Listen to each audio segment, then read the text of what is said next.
Кечээ болжол менен 16:30 Бишкектин түштүк-чыгыш тарабында бир нече убакытка жарык жалпы өчкөн. Себеби Восточная көмөк чордону автоматтык түрдө ишин токтоткон. Көп узабай эле кала тургундарына түндүк электр ишканасынын кошумча чуалгылары аркылуу жарык берилген. Жогорку Чыңалуудагы автоматтык өчүрүүлөр ушуну менен 3-чү жолу болуп жатат. Мындай окуялардын алдын алуу үчүн электриктер мүчүлүштүктөр бар жерлерде оңдоп түзөө иштерин жүргүзүп жатканын айтышууда.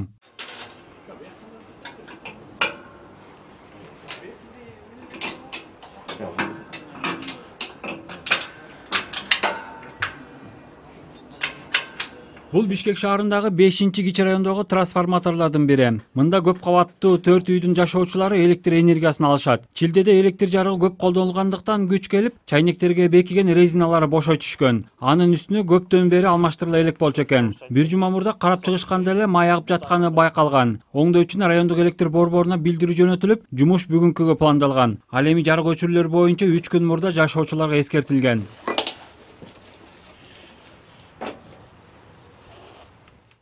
Бул жерде биз течке келгенбиз. Резинка, доливка масла, май транс ысыган деп. Ошо эмесине резинкасына эме кетет. Нагрузка. Ошо резинкасынын өзүнүн эмесинен кетип калат да. Анан азыр биринчисин тагып бүттүм. Ошо экинчиси атайын кармалып тагыш керек. Мунун шпилькасы айланып кетпеш үчүн. 3 фаза 1-0 болуп кетет. Ар бирөөнүн асты үстү менен резинка коюлат.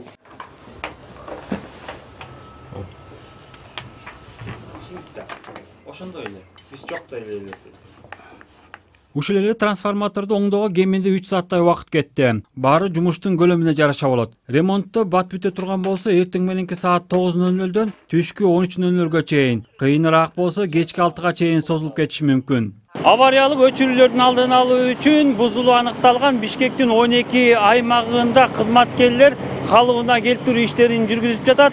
Атап айтсак, биз турган Абдрахманов менен Фрунзе көчөлөрүнүн кесилишинде жер алдынан өтүүчү 10 киловольттуу жогорку Чыңалуудагы электр кабелинин электр энергиясы толук өтпөй калгандыктан кызматкерлер эскисин алып, ордуна жаңысын салышууда.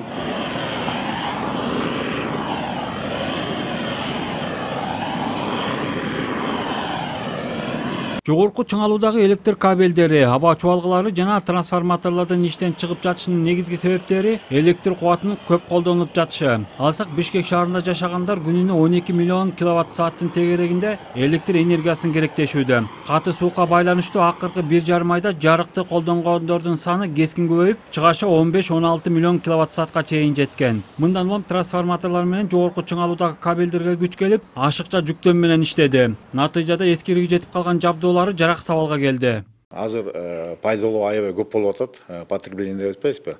Мисалы мына эң эле чокусу биз 32 миллионго чыктык. Биздин северде 32ге. Эми бул былтыркы жыл менен салыштырмалуу бир 5-6 миллион көп болду. Анан ошо баягы неконтролируемый роста коебузбу? Ошол баары биздин электро жабдыктарга баягы күч келет да. Контакт, нагрев болгон жер, мына иштен чыгат деген жерде алдын ала биз ошо осмотр, жалаң ошонун максаты менен осмотр кылабыз. Анан ошонун жыйынтыгы менен азыркы жанагы өчүрүү болуп атпайбы? Ошо жумуштарды азыр техникалык тейлөө ошо жумуш ошентип аталат, ошо жумуштарды кылып атабыз. Калаанын айрым аймактарында электр энергиясы боюнча чектөө киргизилгендигине байланыштуу жашоочуларга алдын ала эскертүү берилген. Ушундан улам жарыксыз калган конуштун же кичи райондогу калкты тейлөөчү жеке менчик жайлар бүгүн иштеген жок. Мамлекеттик мекемелер болсо күнүмдүк тартипте иштеп жатты. Алар кошумча булактар менен камсыздалган.